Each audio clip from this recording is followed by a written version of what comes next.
حضرت دور حاضر میں دو چیزیں بہت اہم ہیں، ایک خودداری اور دوسرے اتحاد۔ علامہ نصیر اتحادی صاحب پاکستانی کہتے ہیں کہ جب وقت آ جائے کہ ہمارا آئینہ خودداری چور ہونے لگے اور ہمارے وقار و تمکنت کے قلعے پر دوسروں کا جھنڈا لہرانے لگے تو ہم بڑھیں اور اپنی خودداری کو باقی رکھیں، چاہے جان چلی جائے لیکن آن پر حرف نہ آئے۔ یہی پیغام ہے عالم اسلام کو، اور یہی پیغام بار بار ایران کی طرف سے دیا جا رہا ہے۔ مگر اس موقع پہ میں یہ کہوں گا کہ امام حسین کا وہ خطبہ، امام حسین علیہ السلام کا وہ خطبہ یاد آتا ہے کہ ان کے پیٹ مال حرام سے، ان کے شکم مال حرام سے پر ہیں، انہیں حق و باطل کی تمیز نہیں ہو سکتی۔ دوسرے اتحاد و اتفاق۔ اتحاد نے بڑے بڑے بادشاہوں کے سر کو زیر کیا ہے، بڑے بڑے بادشاہوں کی سلطنت کو خاک میں ملایا ہے۔ اتحاد وہ شے ہے کہ جس نے امام حسین علیہ السلام کے کارنامے میں جان ڈال دی۔ جب تک مشن کی تکمیل کے لیے سرگرم اتحاد گروہ نہ ہو، باہم جماعت کا وجود نہ ہو سکے، ہم آہنگ اور ہم آواز افراد نہ ہوں، کامیابی مشکل ہے۔ 6 لاکھ لشکر ہوں یا 5 لاکھ ہوں یا 1 لاکھ ہوں یا 30,000 کی جماعت ہو، کوئی فرق نہیں پڑتا ہے۔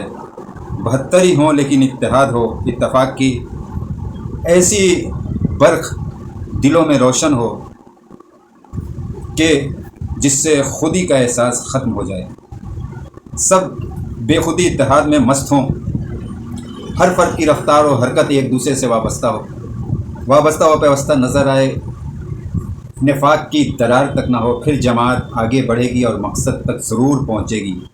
دیکھو نا 72 تھے کربلا میں، مگر اختلاف کی جھلک تک نہ تھی۔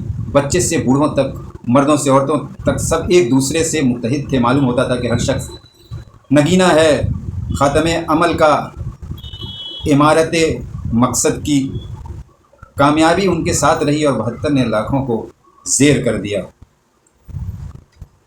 قربانی کا کیا کہنا جب تمام مراحل طے ہو جائیں، مفاہمت کے حدود، سمجھوتے کی صورتیں باقی نہ رہے، دشمن یا سر چاہتا ہو یا بیعت تو فرار پر پہرا بٹھا دو، گزر کے راستے مسدود کر دو، بڑھو اور ہمت سے میدان اجل میں قدم رکھ دو۔ ایک مرتبہ زمین اپنا محور، فلک اپنا مرکز چھوڑ دے لیکن تمہارے قدم نہ جھکے، تمہارے قدم میں لغزش نہ ہو۔ خدا کے ہاتھ بازار زر میں بکے ہوئے نفس سے پھر کسی کی بیعت نہ کرنا،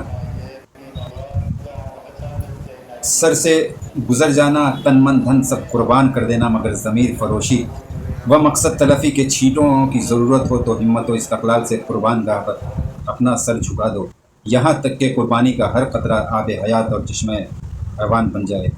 سامنے چمکتا ہوا خنجر ہو، شعلہ زن ریگستان پہلو بدل رہا ہو، خویشوں کے لاشیں بیگانوں کے پیکر خاک و خون میں آلودہ پڑے ہوں، ناموس کے لٹنے کا اندیشہ سامنے ہو لیکن پیشانی پر شکن نہ پڑے، عدم کے ہاتھوں سے حیات کا چہرہ چھپا لو، کامیابی تمہاری لاش کے قدم چومے گی، اور جو مقصد جی کر حاصل نہ ہو سکا وہ مر کر حاصل کر لو گے۔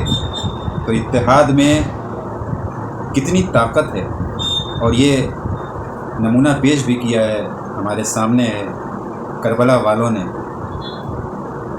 کہ سب کی آواز ایک، ہم اسلام پہ قربانی دیں گے۔ ہر کوئی سبقت کرتا ہے کہ پہلے میں قربان ہو جاؤں۔ اللہ اکبر، کیا اتحاد تھا کربلا میں۔ ہمیں اس سے درس لینا چاہیے کہ ہم آپس میں متحد رہیں، کہ ایک شعر یاد آ گیا کہ متحد ہو تو بدل ڈالو نظام گلشن، متحد ہو تو بدل ڈالو نظام گلشن، منتشر ہو تو مرو، شور مچاتے کیوں ہو۔ والسلام، ریاض وکٹوری۔